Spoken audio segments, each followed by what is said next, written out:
வணக்கம். உண்மையான உறவுகளே, எஸ்பிஓவில் profile details, bank details update பண்ணுறதுக்கு மறுபடியும் ஒரு ஆப்ஷன் கொடுத்துருக்காங்க.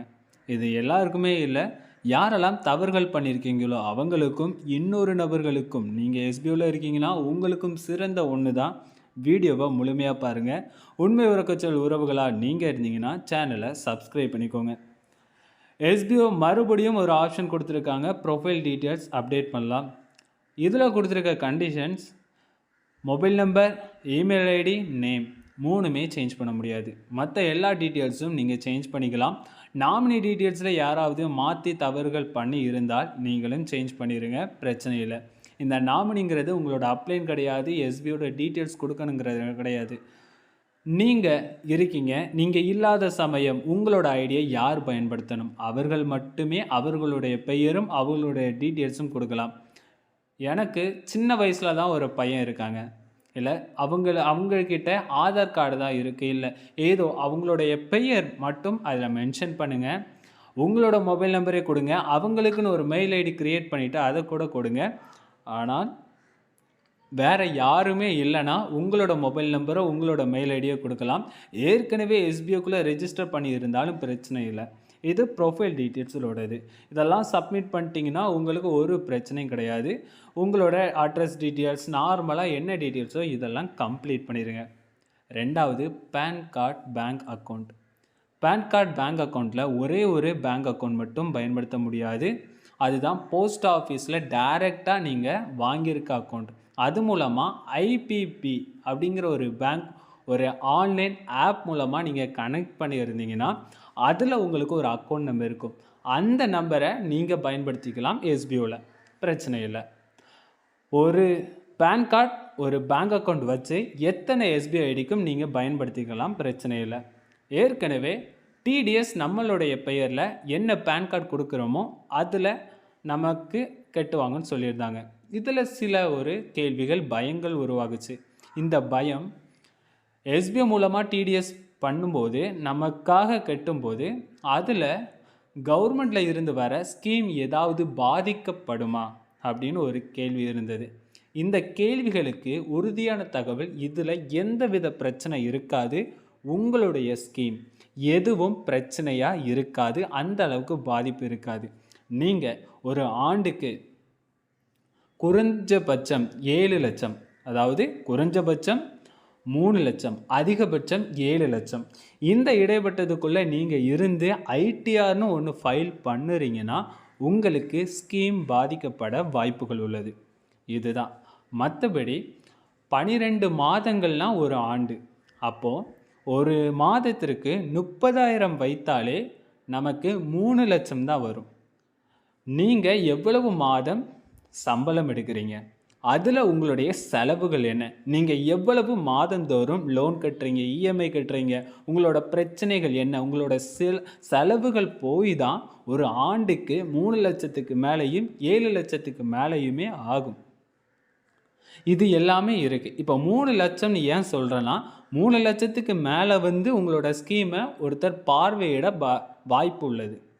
ஆனால் 7 லட்சத்துக்கு மேலே போயிட்டால் கன்ஃபார்ம் நீங்கள் ஐடிஆர் ஃபைல் பண்ணி ஆகணும், இன்கம் டேக்ஸ் கட்டி ஆகணும். நீங்கள் ஐடிஆர் ஃபைல் பண்ணி அந்த டிடிஎஸை மறுபடியும் நீங்கள் ரிட்டர்ன் எடுக்கணும்னா கண்டிப்பாக ஐடிஆர் ஃபைல் பண்ணணும். அப்போனா உங்களுக்கு பிரச்சனைகள் வர்றதுக்கு வாய்ப்பு உள்ளது. இதுதான் கொடுத்துருக்குது.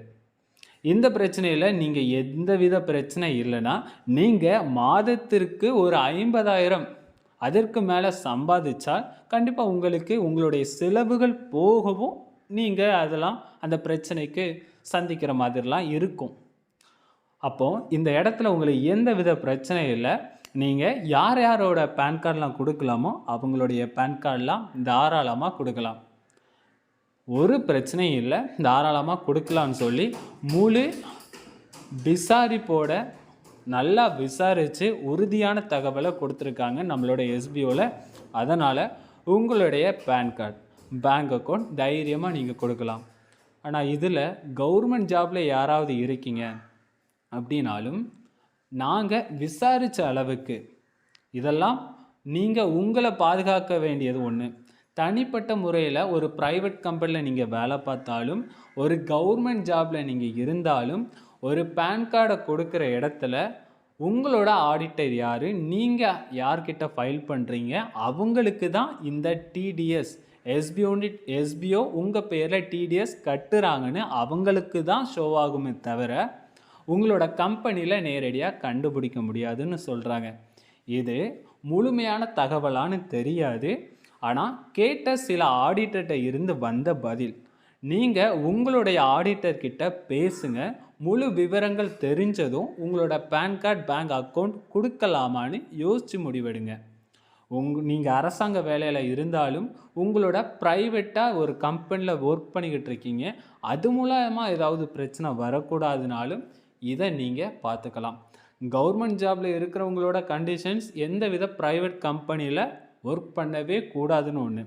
அதேமாரியும் நீங்கள் மறைமுகமாக ஒர்க் பண்ணுறீங்க அப்படின்னாலும் உங்களுடைய பாதுகாப்புக்காக இந்த பேன் கார்டு பேங்க் அக்கௌண்ட்டுக்காக உங்களுடைய ஆடிட்டர் யாரோ அவங்க கிட்ட பேசுங்க. பேசி ஒரு முடிவெடுங்க. இதெல்லாம் ஆகும் இதெல்லாம் ஆகாதுன்னு ஒரு முடிவெடுங்க. அப்படி எடுத்த பிறகு நீங்கள் இதெல்லாம் கொடுக்கலாம். இதுவரை மட்டும் யாராவது ப்ரொஃபைல் டீட்டெயில்ஸ் அப்டேட் பண்ணியிருக்கீங்க அப்படின்னா ஒரு பிரச்சனை இல்லை. உங்களுக்கு எடிட் பண்ணுற ஆப்ஷன் இருந்தாலுமே நீங்கள் அப்டேட் பண்ண வேணாம், அதை ஃப்ரீயாக விடுங்க. என்னைக்காவது உங்களுக்கு மாற்றம் தேவைப்பட்டுச்சுன்னா அன்னைக்கு உங்களுக்கு ஆப்ஷன் இருந்தால் இந்த வாய்ப்பை பயன்படுத்திக்கோங்க. பேன் கார்டும் பேங்க் அக்கௌண்ட்டும் அப்படி தான்.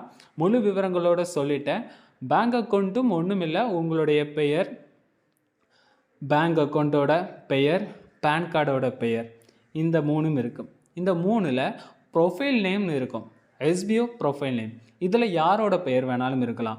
பேங்க் அக்கௌண்ட்டில் உள்ள பெயரும் பேன் கார்டில் உள்ள பெயரும் ஒன்றா இருக்கணும். அக்கௌண்ட் நம்பரை தெளிவாக கொடுங்க. கன்ஃபார்ம் அக்கௌண்ட் நம்பர்லேயும் அதே அக்கௌண்ட் நம்பரை மறுபடியும் கொடுங்க. ஐஎஃப்சி கோடை நீங்கள் டைப் பண்ணால் மட்டும்தான் அந்த சப்மிட் ஆப்ஷனுங்கிறது வரும், இல்லைனா வராது. காப்பி பேஸ்ட் பண்ணிங்கன்னா வராது. நீங்கள் ஐஎஃப்சி கோடை டைப் பண்ணணும். டைப் பண்ணால் மட்டும்தான் வரும். ஒன்று சொல்கிறீங்க, ஒரு ஐஎஃப்சி கோடை கொடுத்தா என்னோட பிரான்ச் இந்த ஊர், ஆனால் இதில் வேறு ஊராக காமிக்குதுன்னு உடனே நீங்கள் ஜிபேக்கு போங்க. ஜிபேக்கு போய்ட்டு ஐஎஃப்சி கோடை கொடுங்க. இந்த ஐஎஃப்சி கோடை கொடுக்கவும் எஸ்பிஓக்குள்ளே எப்படி வருதோ அதே ஊர் பெயரில் தான் ஜிபேலையும் உங்களுக்கு வருதான்னு பாருங்கள். அந்த ஜிபேயில் உங்களுக்கு சரியாக வந்துட்டுனா நீங்கள் கண்டிப்பாக உங்களோட கம்ப்ளைண்ட்டை கொடுங்க, அதுக்கேற்ற மாதிரி பார்க்கலாம். அப்படி இல்லை அதுலேயும் சேம் ஒரே ஊர் வேறு ஊராக காமிக்குதுனால் கண்டிப்பாக உங்களோட ஐஎஃப்சி கோடு என்னன்னு உங்களுக்கு தெரிஞ்சவங்க உங்களோட பேங்க் அக்கௌண்ட் டைரெக்டாக பேங்க்கில் போய் நீங்கள் கேட்டுக்கலாம், அதுதான் நல்லது. அப்படி இல்லையா ஜிபேயில் இருந்து அதே ஐஎஃப்சி கோடு கொடுக்குதுல்ல, ஸோ ஒரு தடவை பேங்க் அக்கௌண்ட்டில் இருந்து அதே ஐஎஃப்சி கோடை கொடுத்து அதே பிரான்ச்சு காமிக்குதுன்னா அதில் ₹1 சென்ட் பண்ணி பாருங்கள். உங்களோட பேங்க் அக்கௌண்ட்டுக்கு வருதான்னு பாருங்கள். வந்தால் பிரச்சனை இல்லை, உங்களோட அக்கௌண்ட் உங்களோட கையில், உங்களோட பணமும் உங்களோட கையில். ஸோ இதை எந்த வித பிரச்சனையும் இல்லை. பேங்க் டீட்டெயில்ஸ் நார்மலாக அப்டேட் பண்ணிடுங்க. பேன் கார்டும் அப்டேட் பண்ணிடுங்க. இது பேன் கார்டோட நம்பர், பேன் கார்டில் என்ன பெயர் இருக்கோ அதுதான். பேன் கார்டில் ஏதாவது ஒரு கரெக்ஷன் இருக்குன்னா பிரச்சனை கிடையாது, மாறி தான் இருக்கக்கூடாது தவிர அதில் சிறிது தவறு இருந்தால் பிரச்சனை இல்லை. வேறு ஒரு பெயர் இருக்கக்கூடாது. சரியான முறையில் செய்யுங்க. இது உங்களுடைய கடைசி வாய்ப்பு. இந்த வாய்ப்பை முழுவதும் பயன்படுத்துங்க. வீடியோவை நீங்கள் முழுமையாக பார்த்துருந்தீங்கன்னா நன்றி உண்மையான உறவுகளே. அடுத்த வீடியோவில் சந்திக்கலாம். இந்த வீடியோ யூஸ்ஃபுல்லாக இருந்துச்சுன்னா அப்டேட் பண்ணாமல் இருக்கிற எஸ்பிஐ ஃபேமிலி மெம்பர்ஸ்க்கு ஷேர் பண்ணிடுங்க.